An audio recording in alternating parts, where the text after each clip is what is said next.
Hello tout le monde, j'espère que vous allez bien et que votre week-end se passe comme vous le souhaitez. Aujourd'hui, nouveau format que j'appelle astuce déco. On a souvent tendance à se dire qu'il faut une pièce en plus ou qu'il faut pousser les murs. Malheureusement, on ne peut physiquement pas le faire. Mais en décoration, il y a 2-3 astuces à connaître pour pouvoir le faire visuellement. Première astuce, quand vous avez une pièce qui est assez sombre ou assez froide, il faut la rendre un peu plus chaleureuse en mettant des voilages ou des rideaux, peu importe le tissu, hein, ça peut être un tissu en lin si vous aimez l'aspect naturel, ou des tissus beaucoup plus épais, beaucoup plus cocooning avec par exemple du velours. En tout cas, vos rideaux, vos doubles rideaux ne doivent absolument pas être avec des tringles à ras des fenêtres puisque vous perdez énormément en hauteur sous plafond. Il faut mettre la tringle la plus haute au niveau de l'arête qui sépare du mur du plafond. Comme ça, vous avez la longueur du rideau qui démarre du plus haut jusqu'au sol et là, vous aurez une impression visuelle que vous avez agrandi votre pièce. Une autre astuce pour agrandir la pièce, c'est lorsque vous refaites un sol.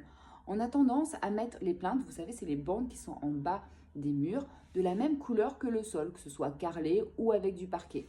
Et bien là encore, il faut que les plinthes soient de la même couleur que la peinture que vous allez mettre sur les murs. Tout simplement, vous aurez l'impression d'agrandir votre pièce puisque vous aurez gagné visuellement quelques centimètres. Pareil pour un aspect cocooning et gain de place.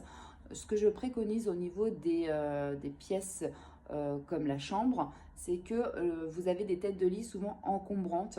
Et bien là, pareil, vous pouvez faire une tête de lit avec des moulures ou des baguettes pour faire un encadrement et vous habillez l'intérieur de l'encadrement avec un papier peint ou du papier adhésif décoratif si vous êtes locataire. Comme ça, c'est facile à enlever le jour où vous partez. Ça vous fait une tête de lit personnalisée puisque c'est vous qui l'avez fait et vous gagnez énormément de place de circulation puisque il y a au moins 20 voire 30 voire 50 cm d'épaisseur pour une tête de lit et donc ça vous permet d'enlever ce meuble là et vous avez une circulation beaucoup plus fluide dans votre chambre. Et si vous voulez que ce soit encore plus cosy, vous mettez un tapis que vous laissez dépasser du pied de lit et sur les côtés pour avoir une descente de lit moelleuse sans risque de chute parce que souvent on se dit avec les tapis on va glisser, etc. etc.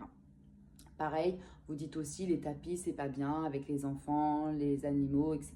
etc. C'est un nid à microbes. Maintenant les matières de tapis sont très facilement nettoyables, donc surtout ne vous inquiétez pas, puis maintenant il y a des produits qui sont vraiment très bien que l'on n'avait pas avant pour lessiver quand il y a une catastrophe. Pareil, un aspect cocooning, vous pouvez mettre un tapis dans votre salle à manger. Surtout, il faut bien veiller que les pieds de table et les pieds de chaise, en prenant en compte le recul finalement de l'assise, ne dépassent jamais de cet îlot, de ce nuage de cocon amical ou familial que vous pouvez avoir quand vous rassemblez des gens.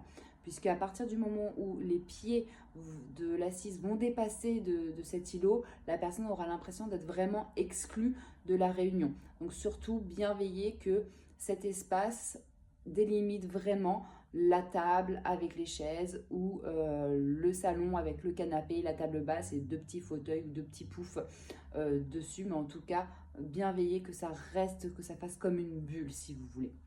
Une autre astuce déco pour avoir une cohérence et une harmonie d'intérieur, ne jamais dépasser 3 couleurs.